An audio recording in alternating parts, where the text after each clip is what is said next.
This video is based on the paper Key Reinstallation Attacks, Forcing Nonce Reuse in WPA2, and it demonstrates how weaknesses we discovered in WPA2 can be abused to attack Android and Linux devices. First, I will use an Android device to connect to our Wi-Fi test network without an adversary being present. Notice that this network uses WPA2 encryption as indicated by the lock symbol.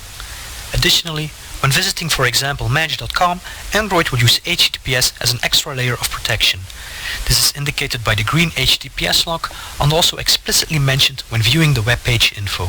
In other words, all transmitted information is currently protected using both WPA2 and HTTPS. Let's now start the tools that will be used to attack Android and Linux devices.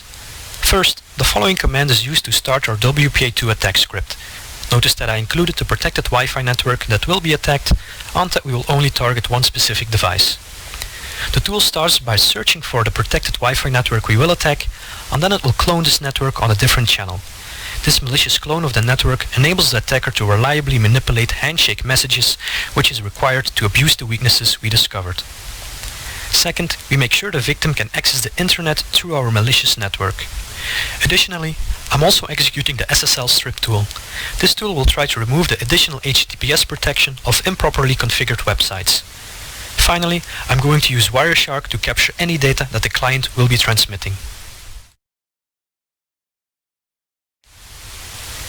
We are now ready to carry out the attack, so let's go to the smartphone and again connect to the WPA2 protected test network. Once the victim enabled Wi-Fi, Android will search for the test network.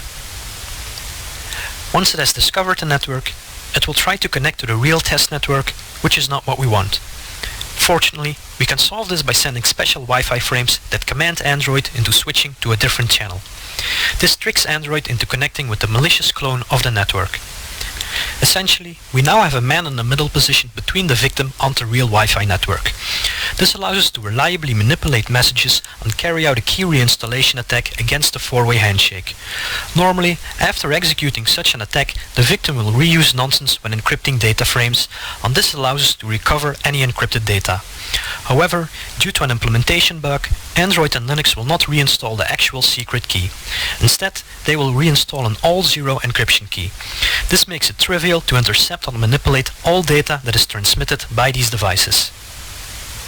When we now go to Wireshark, we can already see that a significant amount of data was intercepted. Note that normally all this data is encrypted using WPA2 and therefore isn't readable by the attacker.